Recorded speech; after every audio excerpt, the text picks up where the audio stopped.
에베소서 4장 25절부터 5장 2절까지의 말씀입니다. 네, 함께 한 목소리로 합독하겠습니다. 읽습니다. 시작. 그런즉 거짓을 버리고 각각 그 이웃과 더불어 참된 것을 말하라. 이는 우리가 서로 지체가 됨이라. 분을 내어도 죄를 짓지 말며 해가 지도록 분을 품지 말고 마귀에게 틈을 주지 말라. 도둑질하는 자는 다시 도둑질하지 말고 돌이켜 가난한 자에게 구제할 수 있도록 자기 손으로 수고하여 선한 일을 하라. 무릇 더러운 말은 너희 입 밖에도 내지 말고 오직 덕을 세우는데 소용되는 대로 선한 말을 하며 듣는 자들에게 은혜를 끼치게 하라. 하나님의 성령을 근심하게 하지 말라. 그 안에서 너희가 구원의 날까지 인치심을 받았느니라. 너희는 모든 악독과 노함과 분냄과 떠드는 것과 비방하는 것을 모든 악의와 함께 버리고 서로 친절하게 하며 불쌍히 여기며 서로 용서하기를 하나님이 그리스도 안에서 너희를 용서하심과 같이 하라. 그러므로 사랑하는 자녀같이 너희는 하나님을 본받는 자가 되고 그리스도께서 너희를 사랑하신 것 같이 너희도 사랑 가운데서 행하라. 그는 우리를 위하여 자신을 버리사 향기로운 제물과 희생 제물로 하나님께 드리셨느니라. 아멘. 아멘. 감사합니다. 할렐루야. 아멘. 아멘. 감사합니다. 오늘도 예배 자리에 나오신 여러분 모두를 주님의 이름으로 축복합니다. 아멘. 아멘. 오늘의 예배가 하나님께 영광을 올려드리는 시간이 되길 바라고요. 또 하나님의 말씀을 우리가 잘 묵상하고 이렇게 곰곰이 숙고해봄으로써 삶으로 이어갈 수 있는 그 은혜가 있기를 주님의 이름으로 축복합니다. 또한 하나님의 도우심이 필요한 모든 이들 가운데에도 하나님의 역사함이 있기를 주님의 이름으로 축복합니다. 지난 시간 저희는 요한복음 6장에서 오병이어 기적 이후에 사람들의 이야기를 통해서 우리가 말씀, 은혜를 무의미하게 만드는 것들이 무엇인가에 대한 고민들을 조금 했습니다. 예수님을 찾아온 사람들은 계속해서 욕심으로 예수님께 더 주세요, 더 주세요라고 했고 우리가 항상 주님의 떡을 먹기 원합니다 라고 말했습니다. 주님께서도 너희가 나와 함께 하면 항상 배고픔이 없고 목마름이 없게 하겠다라고 말씀하셔요. 근데 그 항상이라는 단어가 그 사람들이 쓰던 의미와 예수님께서 말씀하시는 의미, 서로의 시선이 조금 달랐습니다. 사람들, 예수님을 찾아왔던 그 사람들의 시선대로, 욕심대로 그 시선으로 하나님의 은혜를 받는 사람들은 그 은혜가 빛이 바라게 될 것입니다. 그러나 우리가 하나님의 은혜로 살아간다라는 사실을 알았다라면 우리는 은혜가 되도록 살아야 한다라고 말씀드렸어요. 감사하고 절제하고 우리가 떡으로만 사는 것이 아니라 하나님의 말씀으로 살아간다라는 사실들을 분명히 기억하면서 하나님과의 관계 안에서 우리가 살아갈 때에 우리의 은혜가 빛을 잃지 않고 하나님이 주신 은혜가 이 땅 가운데 온전히 우리를 통해서 밝게 비춰지게 될 것이라고 말씀을 나눴습니다. 계속해서 은혜의 빛을 내는 우리 하나님의 성도님들 되시기 바랍니다. 예. 오늘은요 교회 역상으로 굉장히 깁니다. 3개나 있어요. 그래서 광복기념주일, 남북평화통일 공동기도주일, 북한선교주일 이렇게 3가지의 주제가 있는 주간이에요. 왜냐하면 이제 이번 주 목요일이죠. 그 15일 날 이제 광복절이기도 하고 이러니까 우리가 이 3가지 주제는 결국 우리 민족에게 주어진 하나님이 우리 민족에게 주신 그 상황을 두고 우리가 고민하고 우리가 기도하고 해야 하는 관심 가져야 하는 주간이라는 것을 우리가 새기는 주간, 그 교회력 기념입니다. 본문을 준비하면서 많은 고민을 했습니다. 오늘 본문 말씀하고 이것하고 어떻게 연결해야 되지? 라는 고민들을 또 했고, 또 이런 고민들 가운데서 뭐 설교자가 해야 되는 당연한 부분이거든요. 설교의 본문과 내가 처해 있는 우리가 마주하는 상황들과 연결시키는 것이 설교자가 해야 되는 당연한 직무인데 참 어려워요. 왜냐하면 어느 한쪽으로 무게추가 완전히 딱 정중앙에 있을 수는 없겠지만 말씀과 상황 가운데서 내가 상황에 조금 더 치우쳐서 말하면 어떤 분들은 정치적이다라고 이야기하시기도 하고, 또 제가 말씀 쪽에 좀 더 치우쳐서 말하면 또 어떤 분들은 그래서 뭐 어쩌라고요 라고 하면서 너무 추상적이다라고 말하기도 합니다. 내 삶과 전혀 연관이 없는 것 같아요 라고 말하기도 하거든요. 그런데 오늘 설교를 제가 준비하면서 어떤 분들이 보기에는 너무 정치적이지 않나요? 어떤 분들이 보기에는 너무 부족하지 않나요? 라고 할 수 있는 그런 과정들 가운데서 우리가 함께 고민하고 우리의 말씀의 의미를 삶에 어떻게 적용해야 될까를 더 생각해보고 고민할 수 있는 시간들이 되면 좋을 것 같습니다. 먼저는 말씀에 대해서 우리가 함께 좀 나눌게요. 오늘 본문은 에베소서입니다. 에베소서라는 것은 서신이죠. 서신은 편지입니다. 에베소라고 하는 교회로 보낸 편지, 그래서 바울이 썼다라고 학자들은 주로 추정하는데요. 바울이 에베소 교회에 보낸 이 편지는 조금 다른 편지들과는 달리 독특한 부분들이 있습니다. 편지는 기본적으로 받는 특정한 대상이 있어요. 그렇죠? 우리가 편지를 쓸 때 맨 처음에 누구에게라고 하면서 편지를 쓰잖아요. 그래서 이 에베소서도 에베소 교회에게라는 내용이 있기 때문에 에베소 교회에게 보냈다라고 생각합니다. 근데 그 내용문이 편지의 느낌이 아니에요. 이 안에 있는 내용이 편지의 느낌이 아니라 학자들이 이렇게 내용들을 쭉 보니 중간중간에 기도의 내용들도 있고 뭐 이런 권면의 내용들도 있고 하는 것들을 볼 때 오히려 편지보다는 설교문 혹은 예배문과 비슷하다라는 추정을 하기도 합니다. 그러니까 편지의 형식, 편지를 보냈는데 편지 형식이 아니라 예배문처럼 설교문처럼 보냈어요. 그래서 대체로 사람들이 이 편지를 가지고 다 같이 모여 앉아서 다 같이 읽었겠구나라고, 혹은 같이 한 명이 읽고 다 같이 들었겠구나라고 추측하기도 합니다. 이 에베소서를 전반부랑 후반부 둘로 나눌 수 있는데 1장부터 3장까지를 전반부로 나눌 수 있고 4장부터 6장까지를 후반부로 나눕니다. 근데 전반부의 내용은 뭐냐면 구원받은 자들, 부르심을 입은 자들에 대한 바울의 재확인을 시켜줍니다. 진리에 대한 재확인. 그래서 너희가 하나님의 부르심을 입어서 구원을 받은 자들이야. 그러니 나는 너희가 너무나도 복되다, 너희가 참 축하해라고 하는 이런 내용들이 전반부에 들어있어요.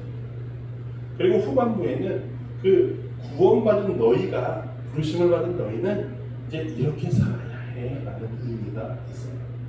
그래서 그 내용들 안에서 바울이 하고 싶은 구원받은 자는 나중에 죽고 나서 하나님 예수님이 다시 오셨을 때 구원받는다라는 의미를 넘어서 너희의 구원은 지금 일어난 놀라운 역사다라는 이야기를 하고 있습니다. 그래서 이 오늘 본문은요, 이 바울이 그 독자들, 편지를 받는 사람들에게 찾아오는 믿음의 유혹과 위협 가운데에서 너희는 구원받은 자야. 그러니까 지금 너희가 이미 구원을 얻었다. 두려워하지 말고 겁내지 말고 구원받은 자로 어떻게 하자고요? 살아가자라는 격려의 의미가 크게 담겨 있습니다. 오늘 본문은 4장, 5장 이렇게 들어가는 걸 보면 권면의 구체적인 내용들이 나와 있는 본문입니다. 성도가 살아가는, 어떻게 성도는 어떻게 살아야 될까에 대해서 바울은 매우 구체적으로 이야기를 해주는데요.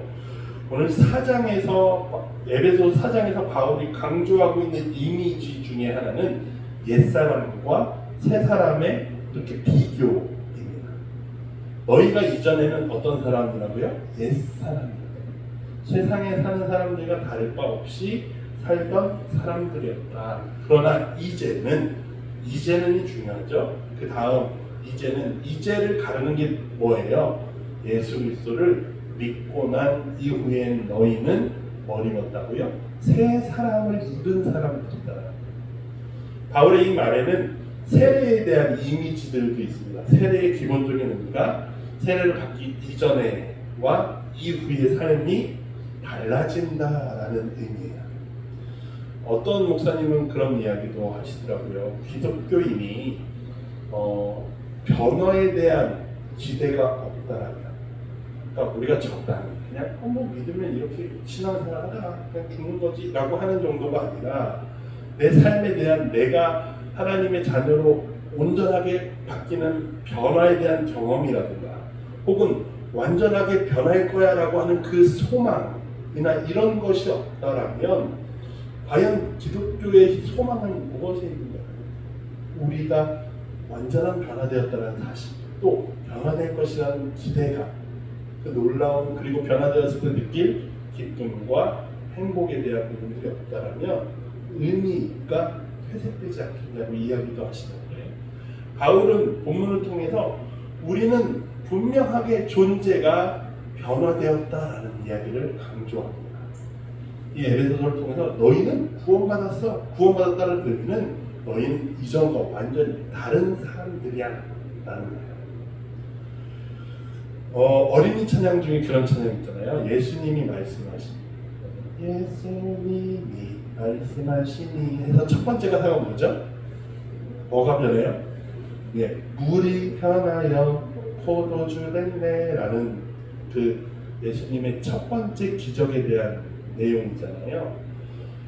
요한복음에서 나오는 첫 기적입니다. 예수님께서 공생애를 시작하시기도 전에 하셨던 기적이었어요. 근데 그 기적은 물이 포도주가 됐대요. 예수님도 포도주를 좋아하시나 보다가 아니라 당시에는 포도주가 일상 음료잖아요. 물보다 포도주를 마시는 게 몸에 더 이로웠기 때문에 포도주를 식수 대용으로 많이들 마셨죠. 근데 이제 특히나 거기는 잔치자리잖아요. 그래서 포도주는 어떤 즐거움과 기쁨과 행복을 상징하는데, 예수님을 만난 사람들이 뭐가 된다고요? 그런 기쁨이 있다라는 의미이기도 하고요. 또 동시에 물이 포도주가 됐다는 것은 존재의 변화를 이야기하기도 합니다. 그래서 예수님을 만난 사람들은 그 사람이 바뀐다는 거예요. 그냥 물의 색깔이 적당히 그 보라색 색소를 찬 것처럼 보라색 물이 된다가 아니라 완전히 존재가 바뀐 거예요. 그거를 뭐로 표현하냐면 그 가나의 혼인잔치 본문에서 보시면 이제 사람들이 그 이야기를 합니다. 예수님께서 포도주를 바꾼 거를 하인들이 손님들한테 갖다 주니까 손님들이 마시고서, 야, 이 집 주인은, 다른 집 주인들은 처음에는 좋은 포도주를 내오다가 나중에는 이제 포도주가 모자라니까 물을 타면 맛이 없는 포도주를 가져오는데, 이 집은 처음 포도주보다 나중에 주는 포도주가 맛이 더 좋구나. 그러니까 적당히 변한, 색깔만 바뀐 물이 아니라 완전히 변한 포도주, 심지어 더 좋은 포도주로 바뀐다는 의미가 이 예수님의 기적 사건, 표적 안에 들어있는 거죠. 바울은요, 그 이야기들을, 예수 그리스도의 그 사역들을 가지고서 예수 그리스도를 통해서 우리가 온전한 존재가 온전하게 변화되어진다라는 사건을 성도들에게 강조하고 이야기합니다. 성도의 변화는 겉모습만이 아니라 적당히 교회 갔다 왔다 하는 정도가 아니라 그 사람의 생각과 마음과 행동과 삶 전체가 바뀌는 전인적인 변화를 이야기하고 있습니다. 이 일은요, 우리가 믿어서 되는 것이 아니라 온전히 하나님께서 우리에게 이루어 가시는 거예요. 하나님의 일입니다. 구원의 역사예요. 그런데 중요한 건 하나님께서 구원의 역사를 이루시면서 본인이 다 하지 않으시고요. 당신께서 다 하지 않으시고 부르시더라고요. 우리를 부르셔서 함께 가자라고 하신다는 사실입니다.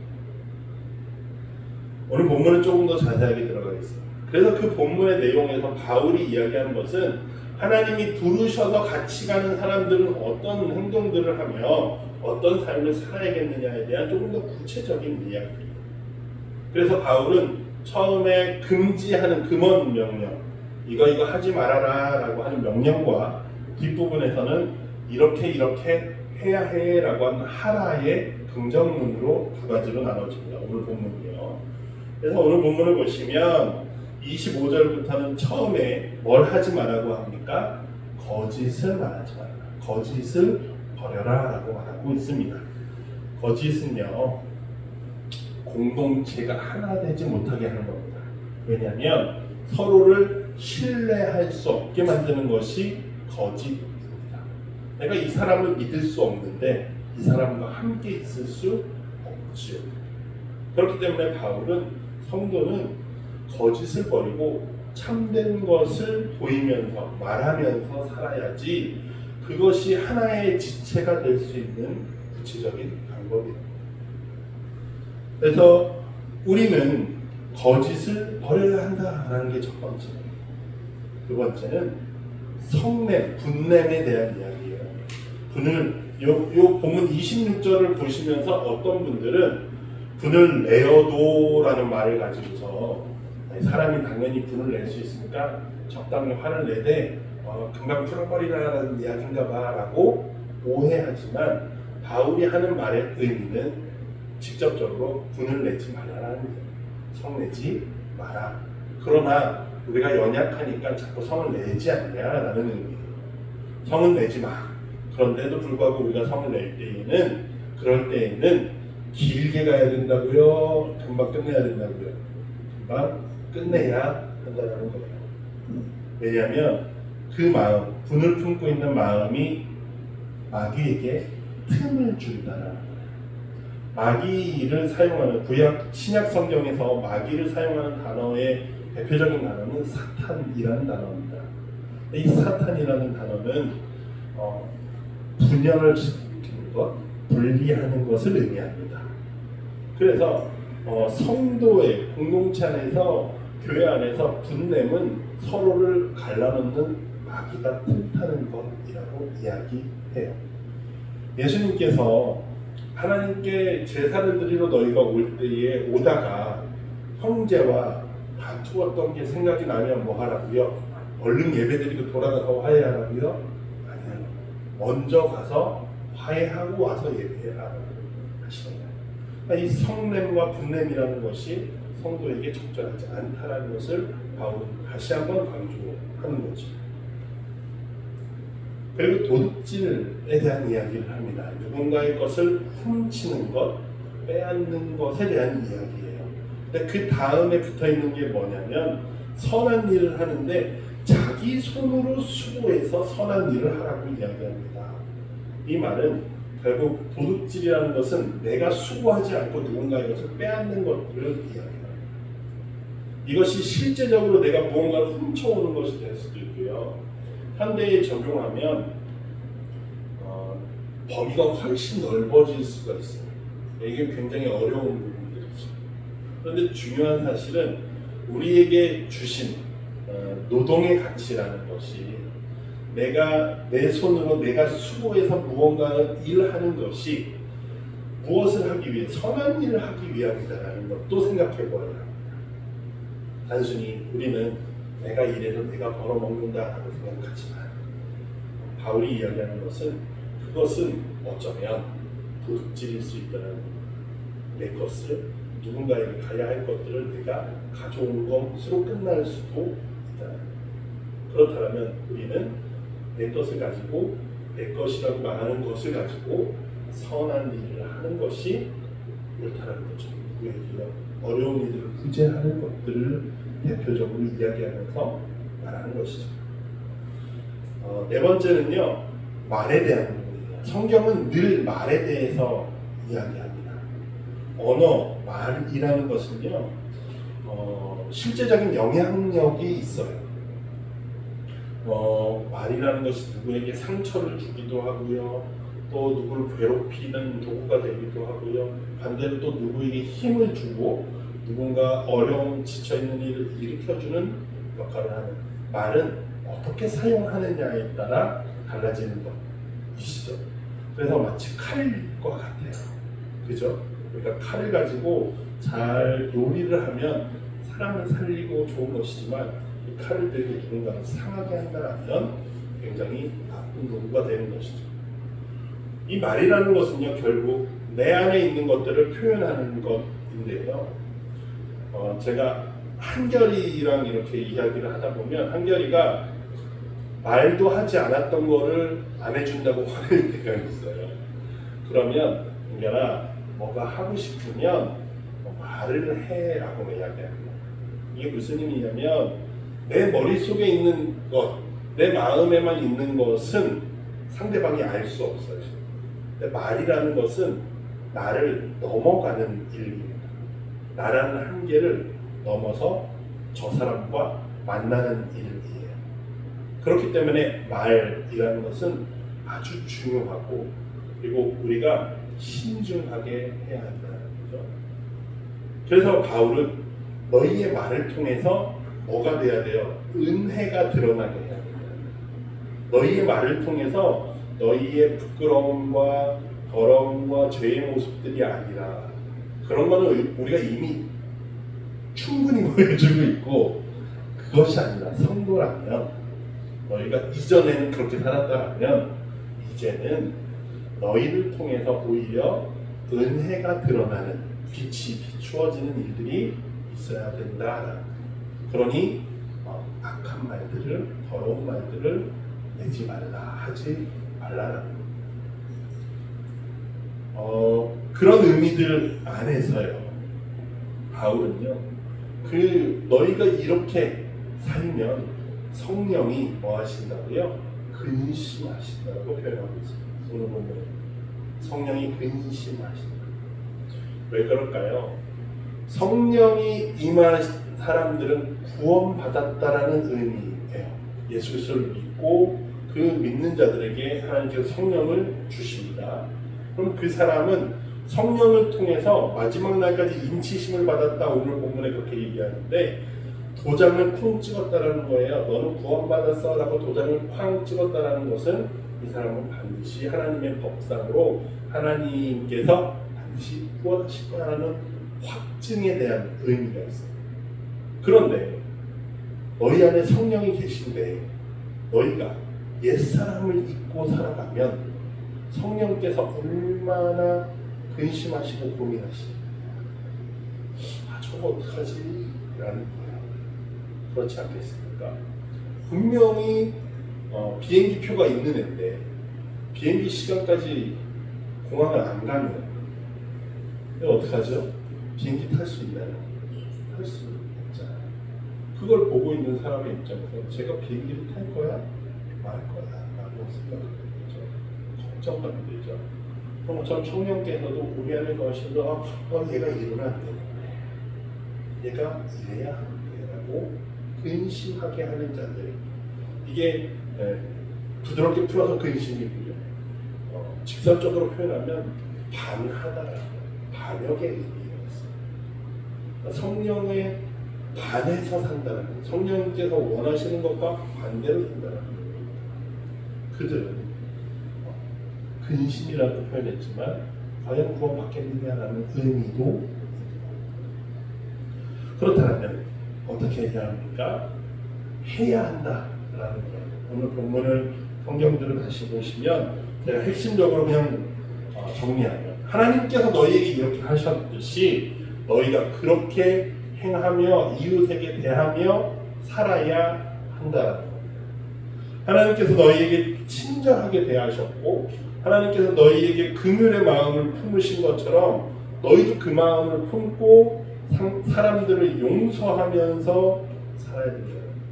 하나님이 하셨던 것대로 본받아서 살아야 하고, 예수 그리스도께서 너희를 위하여 죽으신 것처럼 너희도 이웃을 대할 때 그러한 사랑이 있어야 한다. 그런 사랑을 해야 한다.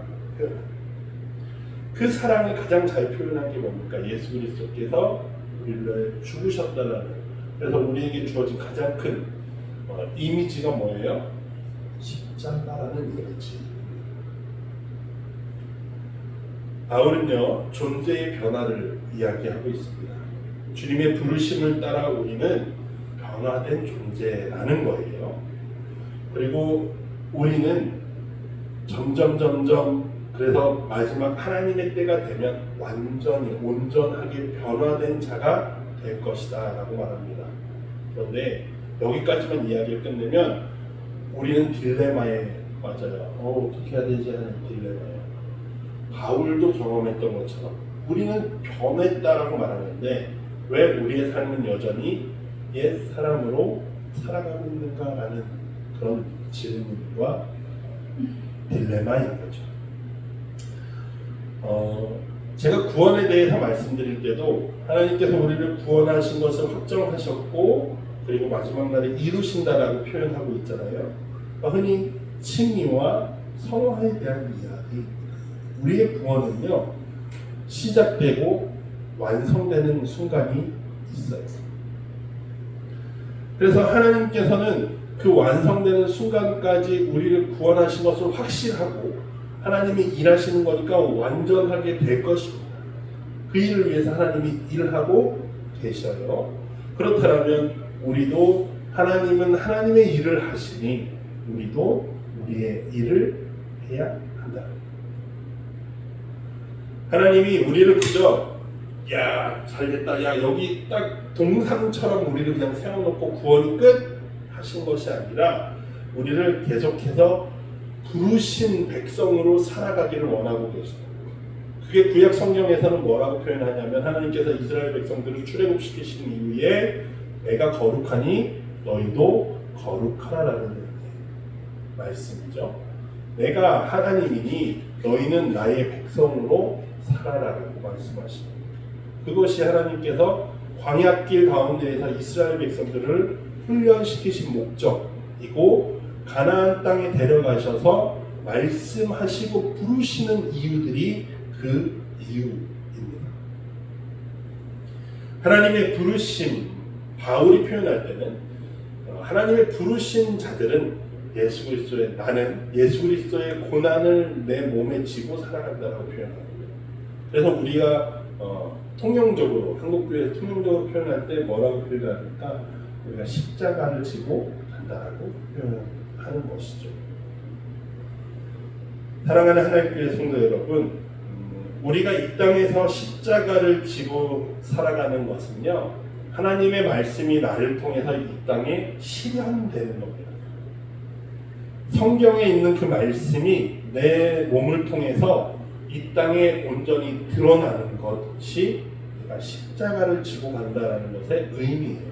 단순히 내가 꼴 보기 싫다, 제가 내 십자가야 라고 해서 그러면 단순히 저 사람이 십자가가 아니라 내가 꼴 보기도 싫은 사람을 사랑으로 품어주고 용서해주고 안아주고 하는 그 모든 과정이 나에게 십자가인 거지 그 사람이 십자가는 아니잖아. 그렇죠? 그렇게 하는 것이 우리가 십자가를 지고 살아가는 것입니다. 우리가 말씀을 바라볼 때 예수 그리스도의 십자가가 무엇인지 알 수 있어요.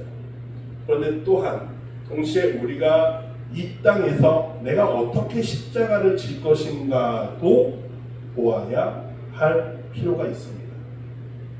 제가 지난주에 그 보네포 목사님 값사는 총 싸구려 은혜에 대한 이야기를 하면서 보네포 목사님 이야기를 잠깐 했었는데 독일 나치 시대를 살아갔던 신학자 중에서 그 시절에 가장 유명했던 신학자 중에 한 명은 칼바르트라고 하는 신학자입니다. 독일 신학자예요. 이제 보네포 목사님은 실제적으로 고백교회라고 해서 나치, 그래서 히틀러의 암살 계획까지 실제 실행하려고 했던 분이었고, 이 바르트라는 사람은 신학자로서 도피해 있었어요. 미국, 제가 정확하게 알고 있는데 미국에 도피해 있던 걸로 제가 알고 있는데, 어쨌거나 바르트가 같은 나치 시대를 살아가면서 어떤 이야기를 했냐면, 칼 바르트는 우리 그리스도인이 살아가는 삶의 양식에 대해서 우리가 한 손에는 성경을 들고 한 손에는 신문을 가지고 살아야 합니다라고 이야기했습니다. 그 말씀은 성경에 있는 말씀이 우리의 삶과 분리되어 있지 않다라는 거예요. 우리는 여기에서 벌어지는, 교회 안에서 벌어지는 일은 교회에서 끝.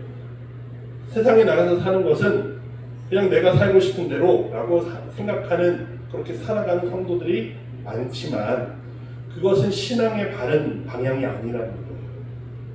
말씀을 가지고 신문이 무엇입니까? 우리가 살아가는 이 시대를 이야기하는 거예요. 바르트에 의하면 결국 나치 시대의 성도는 말씀을 가지고 어떻게 살 거냐라는 이야기예요. 그렇다면 우리도 그런 고민을 해야 한다는 겁니다. 하나님의 말씀이 이 땅에 내려와, 그 문자가 이 땅에 내려와 우리 가운데의 삶이 되기 위해서는 우리가 어떠한 과정들을 거쳐야 할 것이냐, 어떠한 고민들을 해야 할 것이냐, 그 과정이 우리에게 주어진 숙제와 같은 거예요. 교회는요, 이 땅과 무관한 교회는 없습니다. 왜죠? 예수 그리스도께서 제자들을 보내신 곳이 교회로 가라고 말씀하지 않으셨습니다. 이 땅 끝까지 너희가 가라고 말씀하셨습니다. 우리가 교회 안에만 있었다면 교회는 예루살렘에서 끝났어야 합니다. 그렇죠. 그러나 하나님께서는 박해를 통해서라도 교회가 예루살렘에서 벗어나게끔 하셨습니다. 교회가 교회만을 위해 살아간다면, 이 땅과는, 이 세상에서 벌어지는 일과 무관하게 살아가면 교회는 그냥 이익 집단에 불과합니다. 하나의 이익 집단에 불과해요. 그 말은 다르게 표현하면 택시 공제회, 화물차 연대 이런 것처럼, 그 화물차 연대는 화물차 운전기사님들을 위한 모임인 거잖아요. 또 택시 공제회는 택시에서 운전하시는 기사님들이 함께 공제할 수 있고 도움받을 수 있고 하기 위한 공간일 뿐이잖아요. 근데 교회마저 그런 공간이 되어버리는 것은 교회가 세상과 동떨어지게 살아갈 때 그렇게 되어진다. 우리는 그렇지 않은가 잘 고민해보고 늘 돌아보아야 해요. 성경을 통해서 우리가 예수 그리스도의 십자가를 발견했다라고 한다면, 이 십자가가 내가 살아가는 현실 가운데에서 어떻게 드러날 수 있는가를 우리는 늘 고민해야 합니다. 한국교회의 시작에서 선교 초기에는 그런 일들을 교회가 했습니다. 선교사들이 들어와서 물론 선교의 방법이 그렇게밖에 없었긴 했지만, 그 방법이 아니고서는 선교할 수 없었지만 교육과 의료 사업을 통해서 선교를 시작하게 되었죠. 그래서 신식 교육과 의료를 통해서 많은 이들의 생명을 구하고 사람들의 생각을 바꾸고, 그리고 그 새로운 사회를 꿈꾸게 말씀을 통해서 새로운 사회를 이루면서 살아갈 수 있도록 한 것이 초기 교회의, 우리 한국 교회의 선교의 역사입니다. 물론 중간중간에 교회들이 엇나갈 때도 많았고 부족할 때도 많았지만, 한국 교회는 어쨌든 역사 안에서 우리의 이 한반도 안에서 해야 할 사명들을 충실히 해오고 있습니다. 앞서 말씀드린 대로 물론 건강할 때도 있고 병들 때도 있었습니다. 그러나 중요한 건 우리가 이 땅에서 우리 민족과 우리 사회에 주어진 십자가를 우리가 지고 나갔기 때문에 교회가 지금까지 올 수 있었다는 사실입니다. 사랑하는 하나님교회 성도 여러분, 오늘은 광복기념주일이고 또 남북 평화통일 공동기도문이라고 해서요. 북한에 교회가 없다라고 말씀하시는 분들도 있고요. 또 조선그리스도연맹이라고 하는 그 뭐라고 해야 될까요? 공인된 교회죠. 그래서 사실상 교회가 맞느냐라는 의심도 물론 받는 교회입니다. 그리고 북한 교회 그 교회 말고도 지하 교회들이 따로 있다라고 또 이야기들을 하는데 어찌되었건 함께 남과 북에서 교회가 함께 평화를 위한 기도문을 작성하는 주간이기도 합니다. 또 북한 선교에 대한 목적을 더 두고 기도하는 시간이기도 합니다. 우리가 이 한반도 안에서 져야 할 십자가라는 것이 있습니다.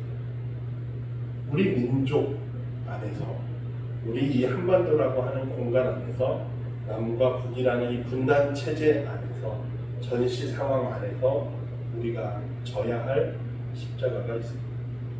말씀이 어떻게 이 땅에 적용되어야 할까를 우리는 고민해야 할 필요가 있습니다. 제가 학교 다닐 때만 해도 벌써 20년째가 있는데 시간이 많이 지났지만 당연히 한국교회 안에서 통일에 대한 이야기들, 남북의 관계에 대한 이야기들이 늘 있어왔고 장로님들 기도하실 때 북한 교회에 대해서 참 길게 기도하시던 분들도 있었고 그랬습니다. 근데 시간이 지나오면서 더 이상 여기에 관심을 갖는 사람들이 적어지고 젊은 사람들 안에서는 메인 주제가 되지 못하는 주제 중에 하나가 남북관계이기도 합니다. 우리 민족의 문제이기도 하고요. 민족이 어디 있느냐라고 말하는 사람들도 많이 있습니다. 그런데요, 저는 한반도에 하나님께서 주신 십자가는 분명히 있다라고 말씀드릴 수 있습니다. 이 역사 안에서 우리의 이 상황 안에서 하나님께서 우리가 관심 가져야 하고 기도해야 하고 실제 행동해야 할 부분들이 우리 안에 있습니다. 우리가 살아가는 방식에 대한 것이 정치입니다. 정치는 좁게 보면 선거나 국회의원 등등의 정치에 대한 이야기지만 우리의 삶의 방식들을 결정하는 것은 대부분 다 정치적인 것이라고 말씀드릴 수 있어요. 넓게 봤습니다. 그리고요, 그 우리의 삶에 대한 부분들이 차곡차곡 쌓여온 것이 역사라고 말씀드릴 수 있습니다. 그리스도인으로서 우리가 이 사실을 기억하면서 살아갈 때 좌냐 우냐는 사실 방식에 대한 선택일 겁니다. 어떤 방식이냐면 하나님의 말씀이 이 땅 가운데서 실현되기 위해서 우리가 어떤 방식으로 정치를 선택할 거냐에 대한 좌냐 우냐의 선택이 될 수는 있어요. 그리고 역사에 대해서 우리가 어떻게 받아들일 거냐에 대한 해석의 차원이 될 수는 있습니다. 그런데 제가 분명하게 말씀드리는 것은 말씀은 정치 이념이나 경제 체제보다 상위 카테고리에 있다고 여기고 살아가는 사람들이 성도라는 거예요. 공산주의냐 자유시장 경제주의냐를 놓고서 그 안에서 말씀을 해석하는 게 아니라 말씀이 그 체제들보다 더 위에 있다는 것입니다. 그래서 우리가 한국교회 많은 교회들이 실수하는 부분 중에 하나는 정치 이념 안에서 말씀을 풀어낼 때가 많다는 거예요. 이런 현상적인 사회의 문제에 있어서요. 근데 그럴 수밖에 없었던 것은 우리가 분단이라는 체제를 경험하고 있기 때문입니다. 왜냐하면 한국교회는 1950년 전쟁을 통해서 한국전쟁을 통해서 교회들이 대부분 북에 있던 교회들이 공산주의를 피해서 피난을 왔던 교회들이 대부분이었기 때문에 물론 남쪽에도 교회가 많이 있었지만 북쪽 지역에서 부흥했던 교회들이 대부분 피해서 도망갔습니다. 그리고 그 이후에 남한의 체제는 반공을 외쳤기 때문에 교회는 자연스럽게 그 체제를 따라갈 수밖에 없었던 것, 어쩔 수 없는 부분들이기도 합니다. 그런데 시절이 지나고 지금 그렇다면 우리에게 있어서 여전히 반공을 외칠 것이냐, 과연 북은 공산주의가 맞느냐 라는 여러 이야기들을 하게 되는데, 우리가 더 이상 정치 이념 안에서 남과 북의 관계를 바라보는 것이 아니라 우리가 말씀의 기준 안에서 평화와 사랑이라는 기준 안에서 남과 북의 관계를 바라보고 종전에 대한 부분들을 고민해 봐야 하는 시기지 않을까 생각합니다. 또 한국교회는요, 그런 부분들, 반공에 대한 부분들, 역사적인 부분들, 실제 생계, 생존에 관한 문제들과 겹쳐졌을 때 안타깝게도 정치적인 부분이 아니라 역사적인 부분에 대한 해석도 약한 게 사실이에요. 광복절을 앞두고 있는데 독립기념관의 관장을 뉴라이트 인사를 세운다는 것은 매우 반민족적인 행위다라고 광복회에서, 대한광복회에서 이렇게 성명을 냈어요. 그리고 실제 8.15 행사에 참여하지 않겠다라고 같이 이야기하십니다. 근데 제가 그분이 과거에, 그 관장님이 과거에 했던 영상, 강연의 영상을 이렇게 보는데, 뉴스에 나온 영상을 보는데 뒷 배경이 누가 봐도 익숙해. 단이 이렇게 크게 있고 뒤에 현수막이 이렇게 걸려있는 이미지가 교회인가 보다 싶어요. 근데 아니라 이렇게 현수막 밑에 그 행사를 했던 장소가 부산 여전도회관이라고 써있어요. 그러니까 한국교회가 뉴라이트적인 역사관을 많이 붙잡고 있어요. 근데 그것이 바른 것일까 고민해봐야 되는 부분들이 있습니다. 그거는 나중에 좀 더 설교 시간 말고 그 이외에 좀 더 나누면 되는 부분들이 한데요. 제가 말씀드리고 싶은 것은 우리가 이 땅 가운데 예수 그리스도의 십자가가 드러나는 방식이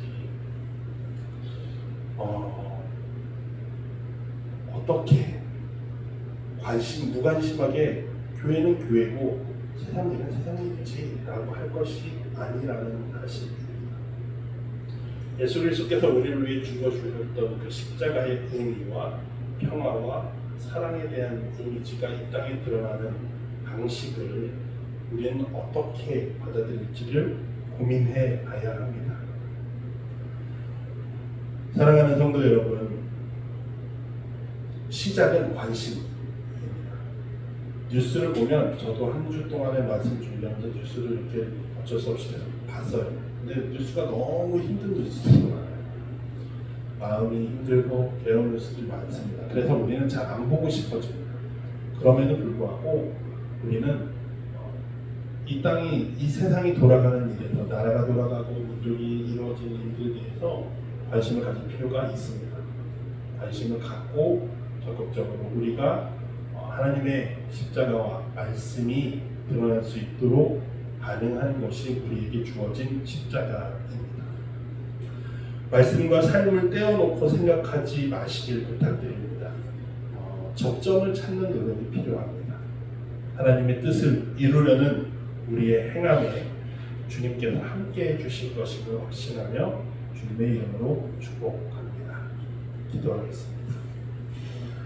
무엇도 우리를 그 사랑에서 끊을 수 없으니 한 주간도 주님의 말씀을 통해 힘을 얻어 살아가시기 바랍니다. 우리에게 주어진 말씀을 가지고 우리가 다짐의 기도 함께 하겠습니다. 하나님 감사합니다. 오늘도 우리에게 말씀하시니 감사합니다.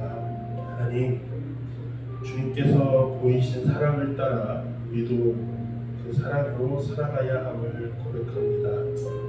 하나님께서 우리에게 행하신 대로 우리도 이 땅 가운데서 행하며 살아야 할 것을 기억합니다. 우리가 말씀과 내가 살아가는 삶을 분리해서 생각하지 않고 하나로 살아가게 하시고 교회에서만 성도가 아니라 이 땅에서 성도로 살아가게 하여 주시옵소서. 그래서 이 땅 가운데에서 우리가 이 세상이 말하는 가치들을 우선시 삼는 것이 아니라 주님께서 우리에게 주신 사랑에 대한 마음들, 우리에게 주신 평화와 하나님의 창조 세계를 보존해 나가는 일들에 관해서 우리가 행할 수 있게 하시고 이 땅 가운데에서 말할 수 있게 하시고 이 땅 가운데에서 주님의 뜻을 품고 행하게 하여 주시옵소서. 감사드리며 예수님의 이름으로 기도드립니다. 아멘.